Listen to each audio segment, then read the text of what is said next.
My name is Isabel Irene Kerr.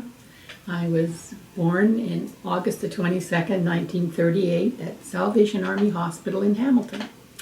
I grew up in Hamilton in the west end of the city, went to Earl Kitchener School, and then transferred to SS number 6 Barton, which was the country then. And because the city stopped at Fennel Avenue, and I am where I am now, and our school has been taken down, and Denninger's is where I went to grade 7 and 8. And then I went to Central High School because there were no high schools on the mountain, and they opened Hill Park grade 9 and 10 when I went into grade 11. So we never got a mountain high school when I was going there. I graduated from Central High School and went to St. Joseph's School of Nursing. I was interviewed by Sister Bonaventure. She interviewed me and my father, and was accepted into St. Joe's. And the day we arrived, Sister Bonaventure left and Sister Virginia Hanlon took over. So we ran an old system then called the block system, where you stayed in blocks and studied in blocks, and you went to class like for a number of weeks, and then you would go out into the clinical area for a few weeks, and then you would come back and study again for a few weeks. And we had compulsory study hour at night, and it was pretty strict. You had to be in by 10:30 unless you had a late leave, and you had to sign in and out, but I liked it. We lived in various residences then. We started in Undermount, moved to Staff, then to Oak Bank, and then back to Undermount to graduate. Most of those places aren't there anymore, so it was a good time. I loved residence. I would do it again tomorrow because it was great fun. You got into lots of trouble, but it was fun because you did it together with your classmates. We had a small class, not a large class like came out later, but it was a good class, and we still keep in touch too. And we just celebrated our 50th anniversary a couple of years ago, and so we're just continuing on. I graduated from St. Joe's and worked on pediatrics for a year, and then went to the University of Western Ontario and got my diploma in nursing education. I was sponsored by the hospitals with the agreement that I come back and work there. So I did, and it was the best job I could have ever gotten. Went back and worked, and I was very fortunate to be assigned to work with Marie Yakimoff. They were starting a new program on pediatrics where it was a closed rotation. What that means is a group of students were assigned to the unit, and the teacher was in charge of them. And they were assigned for a number of weeks, and you had them on days, and you took them off during the day and gave them classes, but they were on that unit, and it was all about peds. And then you'd put them on shifts, and you looked after all of that. And we had really good results with our exams, and so they just left us alone, Marie and I. And Marie Yakimoff was sort of my mentor, and I still think of her that way. She was a great teacher. We used to also have to help in other classes. I used to help Betty McGinnis in biology labs. We used to help the sociology teacher. Often we worked in a team, and you'd be part of that team with the sociology or psychology teacher in charge, and then you helped. It was good. Now, when I started, of course, teaching, it was very different than it is today, and we went through many changes, some of them good, some of them not so good, but I was there for the big change into independent self-directed learning, and I have to give credit to Betty McGinnis for that. She went off to Buffalo to do her master's, and she happened to do it in independent learning, and we helped her with her research and her projects by doing blood pressures and that, and some of the students learned by a book, and other students learned with the teacher. But the people who were testing them out in the clinical area were never told who was who, and then they were asked to compare them. And it was amazing. The kids learning by themselves did just as well. So you could tell that you could get more done that way, and that's what we did. And we gradually changed our program over to a objective-led, independent, individualized program. It was interesting to note that when back in those days when you needed something, you'd go to Sister Marcella, I'm thinking of at the time, Sister Ann Marshall, and we said, oh, we heard this man speak in Oakville, and he was amazing. He was saying all the things that we're trying to do. And so she phoned him, and he lived in California. First of all, she phoned over to see if we had the money, and we had some money, I guess, and so she was able to get him to come up and give classes to our teachers. And he stayed in the residence, and we fed him and everything because we didn't have a lot of money, but he was really good about all that. So he came back a couple of times because he was so pleased with what we were doing with independent learning carols and keeping the things open all hours and having the kids tested out before they went on the unit. And it was really an exciting time to be there. I enjoyed it really a lot. We had a really good group of teachers who worked hard to put that through. Sometimes, we were only a day ahead of the kids as far as our objectives and that goes. It was very difficult, but it was very rewarding. Well, I remember one time Sister gave the students extra time off because we weren't ready yet. And that's unheard of in this day and age, but you can only do so much. And it was an amazing time to be there. I thoroughly enjoyed it. So I worked at St. Joe's until they closed the School of Nursing and we had to move into the college. Now we tried to fight that a little, and we put together a big presentation, and everybody thought, we had people coming from all over to visit our school because it was so good and so different, and we wanted to keep it that way, and we knew that moving into Mohawk we wouldn't be able to. So we tried to fight it and say if we could stay as an independent school as an experiment, but the government wouldn't allow the hospitals to keep their schools of nursing, so we had to move into Mohawk College. I was on the committee of transfer, and I worked hard for that, and we went many meetings trying to put together a curriculum, because you see, we're putting together 4 schools: Brantford, St. Joe's, Hamilton District School of Nursing, and the Hamilton General. And putting them together, they were all so different. And even in philosophy, we were very different. And each one had their own pride, each one thought they were better than the other, of course. Hamilton District School of Nursing was an experimental school, and they had to prove that they were good. And Brantford had been around for generations, and the Hamilton General, of course, they always thought St. Joe's was nothing anyway. But we all got together, and with much work, actually, had to learn to work together, these people with different philosophies. And we put together a curriculum that had a lot of our stuff in it, and got them to move along into the objectives and that we had used them. So it was a difficult transfer, I'd say, to Mohawk. Now, I have to tell you, when I moved to Mohawk College, my salary doubled. I went from one salary at St. Joe's to double that salary at Mohawk College, because the Department of Education got paid more than the Department of Health. So that was nice. I bought a new car, and I mean, I can't complain about that. But I always felt that St. Joe's was my home. When you go there, it's my home. Even still today, I still think of it as my home. But I've been in every hospital, in every agency practically in the city, because at Mohawk we had to take the students to all these different places. And we lost my specialty was pediatrics, but going to Mohawk you sort of lost that, and you had to do whatever was being done. And so you went into chronic care. I was at St. Peter's, I was at the Central Lodge, I was down all over. And went to the General with students. I went to the Joseph Brant. You went everywhere. And McMaster, I was out there. So that you didn't have a home base, really, except, Mohawk was our home base.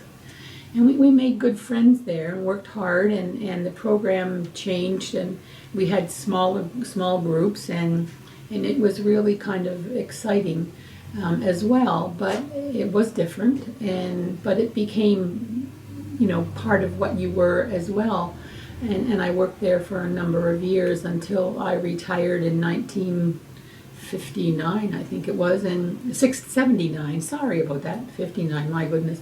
In 1979, I took early retirement, and because they were moving then down to McMaster, and I really wasn't excited about going down to McMaster. I had had disappointments with McMaster all along, so we just keep going, and they were offering a buyout then, and so I said, it's time. And it was at that time that I became the provincial commissioner for the Girl Guides of Ontario, so I was busy with that. That's a volunteer service. You don't get paid, but you still travel all over the province, and this way I was able to do that. So I've been in Girl Guides pretty well my whole life. I got my 60-year pin this year, so that's pretty exciting. And I'm still in it, but as an adult leader, not working with the girls anymore. But I enjoyed my work as a nurse and as a nursing teacher, and the people that I met along the way, and it was a great life for me, and I don't know what else you want me to say. Isabel, can you describe, when you mentioned when the four schools merged, and you spoke about philosophy, and that St. Joe's was different, what was the philosophy of St. Joseph's School of Nursing? Well, we believed in independent learning and in self-directed learning, that the students would learn at their pace, and we found that many of them were ready way ahead of time. Like they were ready and they had learned and prepared their courses way ahead of time. Like they moved faster than we ever thought they would in that way, and giving them the freedom to do it. Our school was open, and the library and the resource center was open until I think 10 or 11 o'clock at night, and you go down there and there'd be kids down there in their pajamas, you know, in the learning carols doing some of the programs and that. So we believed a lot in the independent learning type. You'd work with the students in small groups. You'd get a group of, say, 15 students, and you had that group. That was your group. And you would work with them for 7 weeks and then take them into the clinical area at the same time. So you were with them all the time. What was being taught, you were checking out, okay? And you bring them in and do oral questions and ask them oral tests, and that was difficult for some of them. They'd never had to speak out like that. But it was good because they had to learn to speak up, you know? And so we did oral testing, and I think that worked out really well. I believe it worked very well, actually, when you see some of the people that came out of those classes, and they've done well in their lifetime. Isabel, are you able to recall what prompted you to go into the profession? Into nursing? When you were in high school, or was it before no, that? even before that. I always wanted to do something like that. Actually, first of all, I wanted to be a doctor. I thought I was going to be a baby doctor. That was my big goal. But my grades weren't good enough to go to medical school, and women weren't that acceptable back then, accepted. And so the next thing was to be a nurse, and I got it. I kept up on that. A nurse or a teacher, I thought, you know, because I liked teaching. And so I went into nursing, not thinking I could become a teacher there. And with Sister Virginia, who cornered me one day up on pediatrics when I was working there and locked me into the closet, and said, you know, she wanted me to go to school and come back and teach. And I was ticked off with her at the time, I remember, and I said no, I wasn't going to go.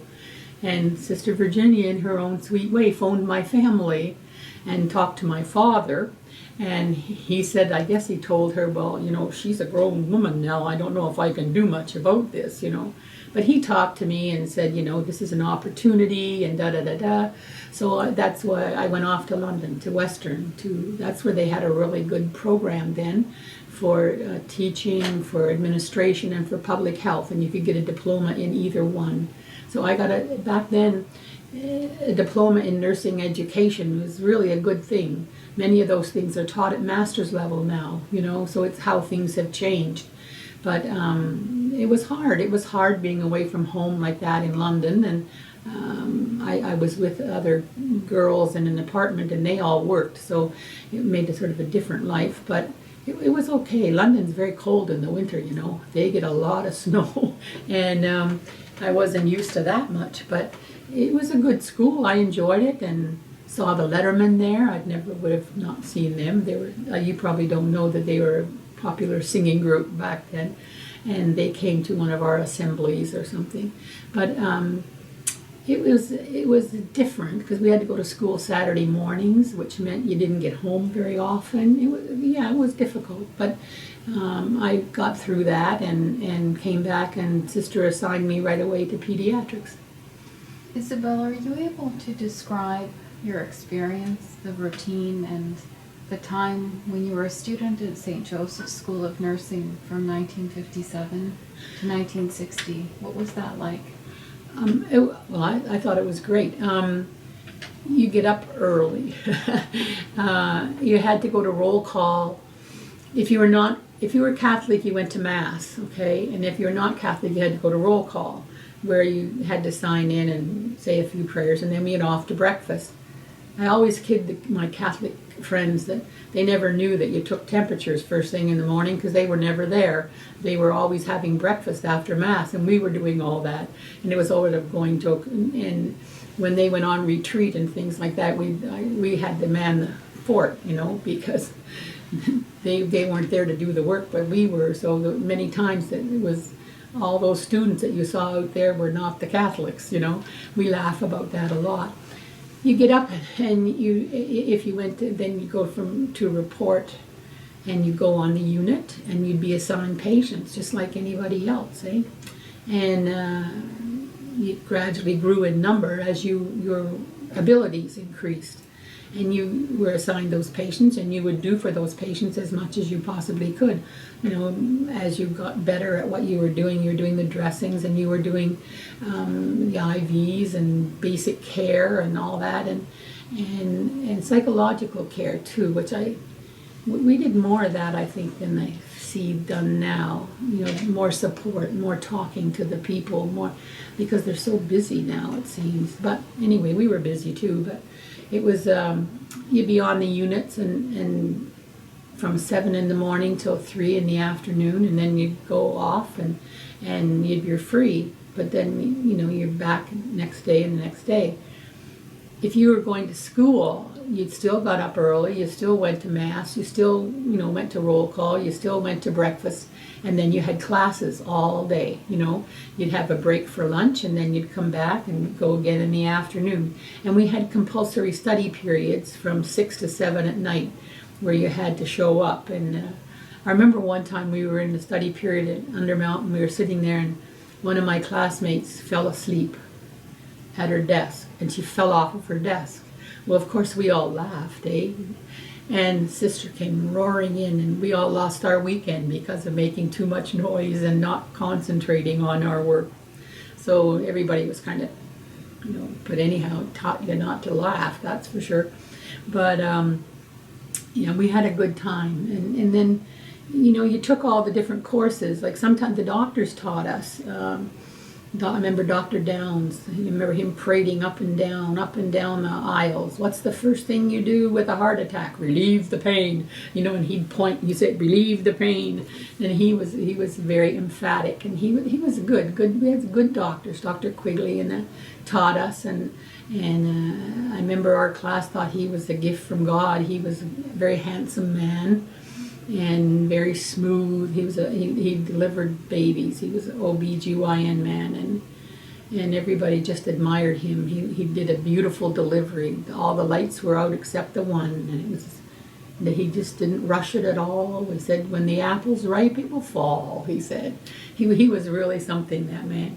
So we had lots of good teachers besides our own faculty, and some of them were really good too. As I said, Marie and Betty and them, they were all very good teachers. Doreen.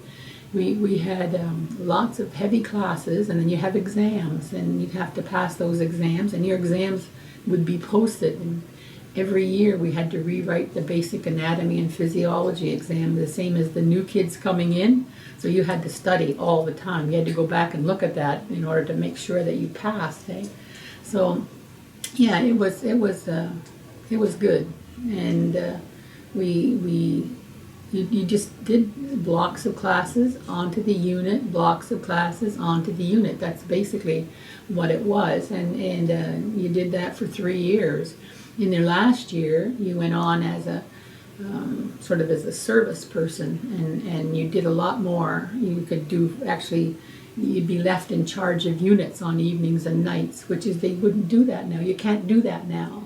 That's why they had to hire more grads, because you can't leave students in charge.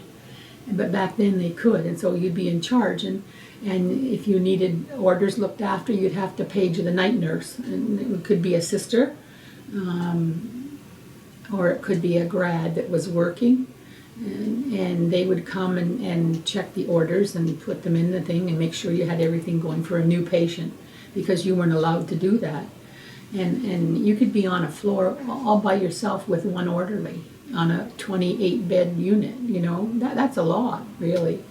And we did days, evenings, and nights, and the 12-hour shift was just finishing when I went into the nursery. So that was I just did a few days of it, and then it was finished. So they did have 12-hour shifts before, but these were 12-hour shifts of 5-7 days a week, not like they are now, you know. And that was hard. That was very hard. But then they went on the 8-hour shifts, and you know, you got used to that too, days, evenings, and nights. And I liked the evenings because there weren't so many people around, but nights I didn't sleep well, so I didn't care for nights. But that's sort of how it went.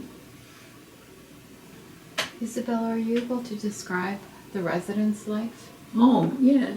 Well, when you went in, we went into Undermount, and the first year students always went into Undermount, and you're shared a room with another person, and the room it was the size of, I don't know, 2 of you in there was pretty small, and you had 2 beds, 2 single beds, 1 dresser, each of you had a bedside table, and the closet. I mean, that's it. And my roommate, her family moved to Germany. Her dad was in the army. So she had all her worldly possessions there, you know. There wasn't a lot of room, that's for sure. And you shoved things under the bed and everything, because the room was so small. But you're not in it that often, you know. You're not in it that much. And we had one room where you could gather and smoke. You couldn't smoke in the whole residence except this one room, right? And of course back then smoking wasn't considered to be so bad. And people would roar off work to get up there and have a cigarette, but you had to be out of your uniform. If sister came by and caught you with your uniform on in that room, you were in big trouble. So people, if they heard her coming, they'd jump in the closet or something like that. You know, it was funny. And on Sundays, they used to love, the sisters who lived down the ground floor, they used to love to watch and come and the TV, and it was a priest that used to come on and speak, bishop something, I don't know, from the States. I can't remember who it was now. And you'd be sitting there, and in would come the parade of sisters, and you'd sort of get up, because that was how you were trained. And Sister Virginia would say, "Don't move 1/8 of an inch. You're a picture of loveliness," you know. And so she said, "All of you need this." So we all had to sit there and watch this religious service with the sisters. But it was good, you know. It brought you together. That room brought everybody together. Whether you smoked or didn't smoke, people came to that room.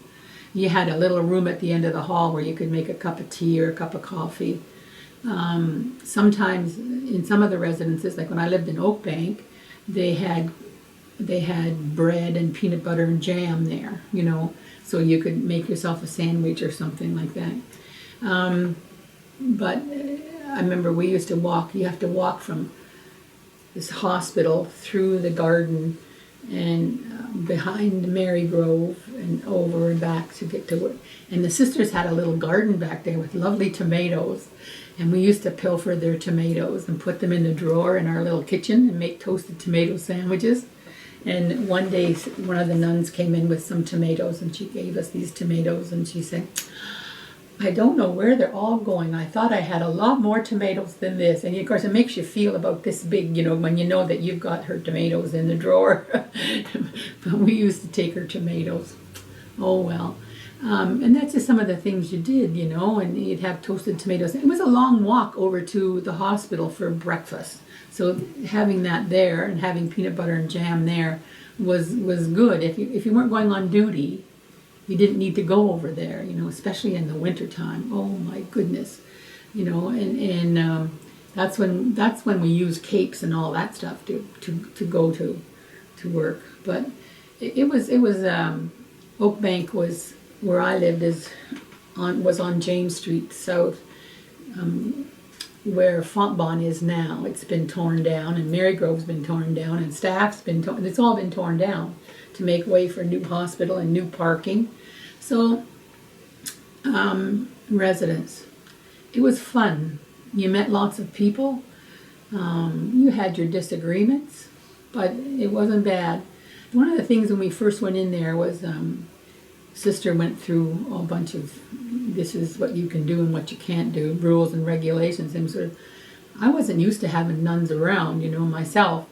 And so when she said some of this stuff, I thought, how does she know, and she said, I wasn't born in this habit, and I think, oh my goodness, what's going to come out of this lady? But, yeah, so they would tell you, not to talk religion, not to talk, politics and all that, but we did, and people did, they did make some comparison, but no one fought about it, it was just, okay, so that's, so you're a Catholic and you're not a Catholic, and that's fine, we just keep going, because we have to work together. There's no ands, ifs, or buts about that. And there were people there of all backgrounds, I know the sisters love to get the little Dutch girls in there, because they're such good workers and they behave so well. But you always had some coming in, and the rest of us, I don't know, I guess we just did our best. That's what we did. Did you notice when you were teaching at the school from 1962 to 1978, did you notice the changes in the type of persons coming into the profession? Oh, older, married, when they were allowed, because you couldn't be married before. And men, we got more men in, which was good too. And those were big changes. And I've had women in my classes who were older than I was, that was something. And the boys that came, the young men, they were all pretty good. And some of them have gone on to do other things, and some of them have gone on to be nurse anesthetists in the States, and I'm sure they must be retiring now soon too. And one's gone on to be a physician up north, and so there's all, various things. They were, I would say, less likely to obey rules. It couldn't be as rigid, the rigidity that we had, which we were used to, because that's how it was. You couldn't do that anymore. Like they were, more looking out for themselves, which, okay, that's good, So yeah, they did change. The type of student you got, I found that their ability with arithmetic was poor. We always had to teach arithmetic, basic adding, subtracting, multiplying, and dividing. They might be able to do calculus, but they couldn't do arithmetic. And you needed that for doing meds. And we always had to end up teaching, our basic arithmetic so they could, fractions, because back then we had to do all that for our medications.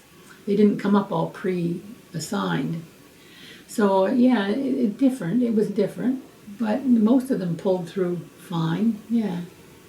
Did you notice the curriculum changing? Oh yes, because I was part of it. Mm-hmm. We did notice the curriculum changing, and we helped to make it change. It was a good thing what we were doing, and what we started at St. Joe's, we tried to carry with us, and go on from there. Yeah. Do you feel that St. Joseph's School of Nursing, the curriculum, had an impact on nursing education in Canada? Yes. Can you talk about that? Well, we were way ahead of our time, really, as far as our classes and our time went there. As I say, through Betty, starting this independent learning thing, we grew on that, and we had people come from all over to look at our school. From BC, they bought our curriculum, the people in British Columbia. And we had people from North Bay, from Toronto, from all over coming to see how our school functioned. So yeah, I think we did affect things, and even moving into Mohawk College there for a while, it did affect it. You know, what we believed and what we wanted to do, we tried to carry over. It was a big effect, I think. And looking back now, in terms of nursing education, how it's delivered at present, how do you feel about the changes? Well, I haven't been there for a while, and I just have to go by what I hear, you know. They don't get as much clinical experience. The teacher doesn't follow through with them now. Like, you get a group of students, they've gone back to classroom teachers and clinical teachers, which means that the teacher that takes them into the clinical area is not the teacher that taught them. They still have a learning resource center, and they do a lot on their own. There is no RN per se as it was then. That's become a degree program at McMaster. And the RPN program is more like what the old RN program was, because they can do meds, they can do dressings, they can do all of that, okay? They do have a better chance of moving up now. Like, you can move from an RNA to an RN a little easier than it used to be before, eh? So yeah, it's very different. I'm not so pleased with that. You just, now in time in my life when I probably need them more is when I don't know who they are, you know. As I say, I was in Stony Creek there last year having some cataract surgery, and everybody I met was one of my students, you know, at one time, and you always have to think, oh, you know, did I treat them well, you know, because they were all marvelous to me. I can't complain at all. So that was good. Yeah, it's changed. I'm not so sure I like what I see and what I hear, but I'm not there, so I'm only going by hearsay. And are you active in the alumni? Yeah, yes, I belong to the alumni. I've belonged to it ever since I graduated, and I've held many positions. Right now, I am co-convener of the dinner, the annual dinner, along with Karen Martin, and we've been doing that now for, oh gosh, over 25 years, and we get a good number out considering we haven't graduated anybody in so long, and we've lost a lot. And at our 50th, our 100th reunion, we had over 400, which was really great, you know. People worked hard to get there, which was really good. So we're very active that way. The alumni basically is all they do is the reunion dinner, you know. We don't do a whole lot anymore because there aren't the people to do the work. It's hard to get the people in. So the same group seems to be doing a lot of the work, and it's interesting. It's interesting to see what's happening there, and keeping it together for as long as we can, you know, because you don't know how much longer we can do that. So yeah, I'll be there till I finish, I guess. Yeah.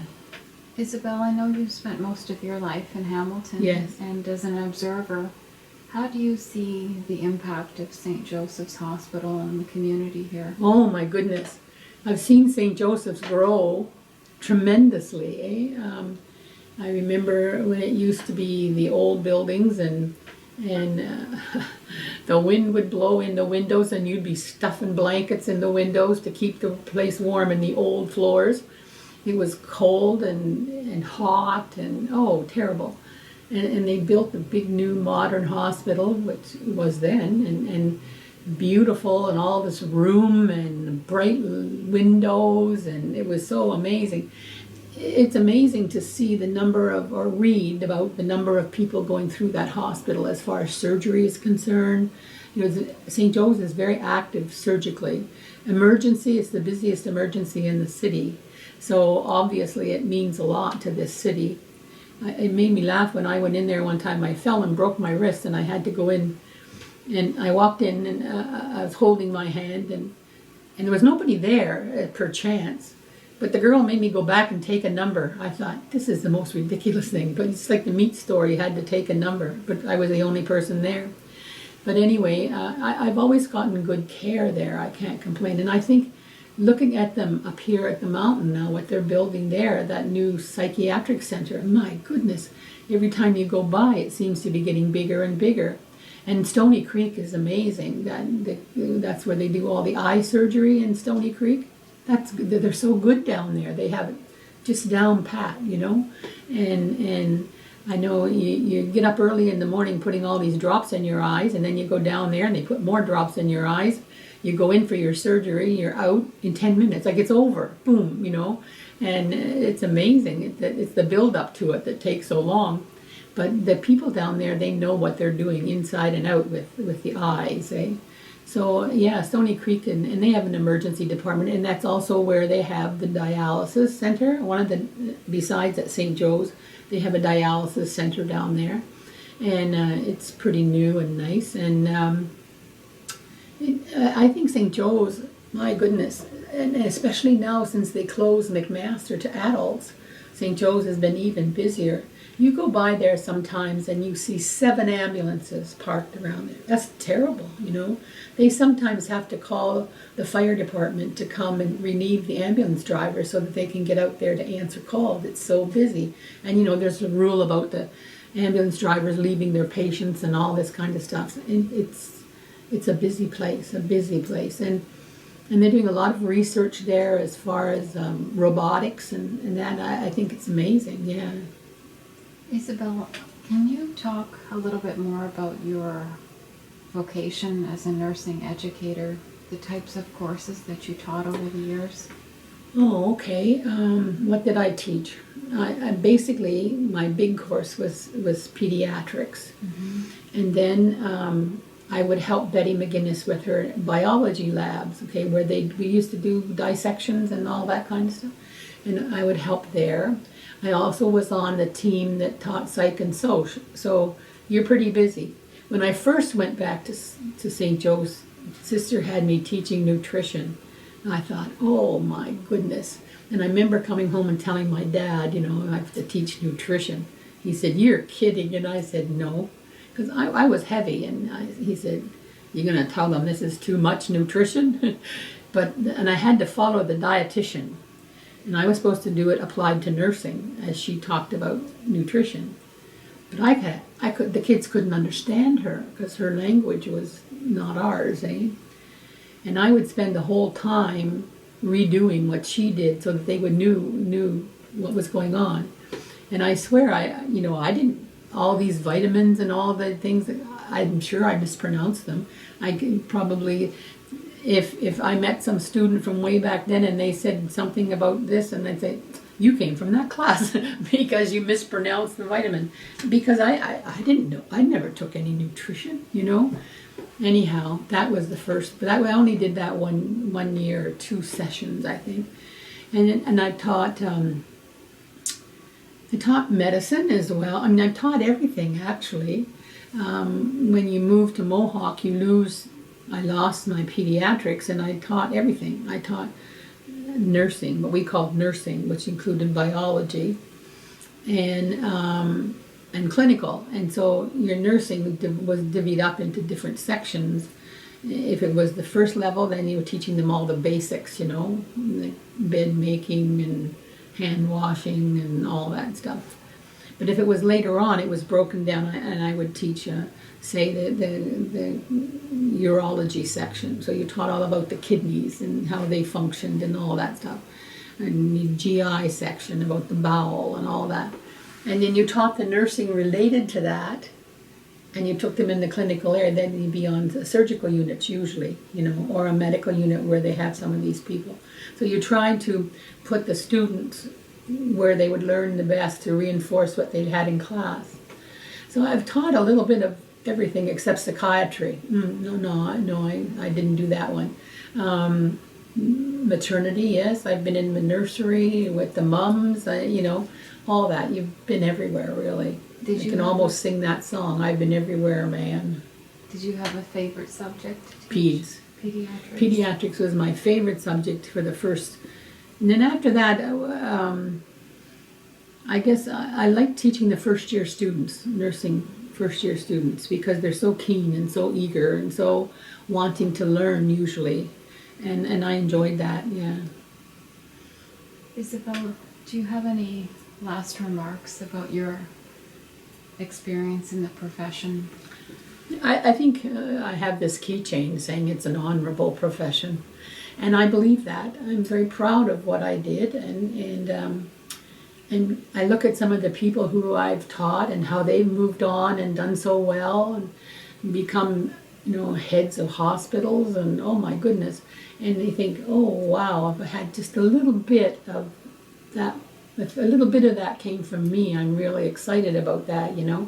I'm pleased with what, it was a good life, I think, and I enjoyed my nursing. I enjoyed it very much, and on all the floors, and I would do it again tomorrow. Mm-hmm. And what about the nuns? Oh, what about the nuns? Oh, God love the nuns. As I say, I didn't have much to do with nuns at first, but I've become quite fond of many of them, and Sister Mary Virginia Hanlon, of course, will always have a special spot in my heart because she's the one who pushed me into being a teacher. And she's always been there, she's been there for us if we needed her. And she was a very active person on our alumni as well until she just couldn't do it anymore. Sister Ann Marshall, I worked with her, and that's when we did a lot of the changes with her and Sister Joan. That's when we did a lot of changing. So that was good, that many of the sisters who've gone on, Sister Mary Daniel from the OR, she was so lovely, and never knew until she said one time that she had a terrible temper, and I thought, one would know, and that was her punishment, was that she had to be good, she said, because she had a bad temper. I've never heard her have a bad temper. And Sister Rita Wiggins, she was a charmer. She was from Toronto originally, and she had been in charge of the Air Canada stewardesses, really. And she left and came into St. Joe's at the convent at a later time in her life. But she was an amazing lady, and she was lots of fun too, But she used to be the night sister when I was a student, and you'd hear her come down the hall, and her beads would bang against the wall, and sort of gave you a warning that sister was on her way, and you better make sure everything was up to par, But she was good. Like you knew you could rely on her and call on her if you needed. And if there was a problem, she dealt with the problem. She didn't go off to the training school office, as we used to say. And she was good. I liked her. I liked them. I got along pretty well with all of them, but I didn't have any trouble with any of them, really. Sister Mary Grace was very stern, but always answered. You had to make sure you said hello to her in the hall, otherwise you heard about it. But she was a very busy woman when you think what happened in her time. When you think what happened in their time, like building the new hospital and the new residence. Sister Virginia doing all of that, it took I don't know how many people to relieve her when she left. It was a big job, and many of us recognize that it was a big job. But I give them credit, they worked hard to make that school grow. They worked hard to make that hospital grow, because everything that they earned got put back into the community, so that it was hard on them too. Yeah. Isabel, do you remember being interviewed by Sister Bonaventure? What she asked you? I don't really remember I remember going. I remember being really nervous, and I went with my dad. My mother wouldn't go. No, my mom only graduated from grade 8. And she was amazing. My mother, she could do arithmetic like you wouldn't believe, and she wrote poetry and all that stuff. But because back then she had to go to work and help support the family. But my dad, so she wouldn't go and talk to people like that, And nuns frightened her. Anyway, my dad went with me, and she and my dad, Sister Bonaventure, talked mostly to my father, and ended up, they put me with my roommate Bev, because Bev's father was in the Army. So my dad had been in the Navy, so they sort of hooked us together that way. And we were both non-Catholics, because they put non-Catholics with non-Catholics at the beginning and Catholics with Catholics. Later on, it didn't matter, right? But She just asked about why you wanted to be there, and all that. It was a very basic interview. But I don't really remember the words. No, that's a long time ago.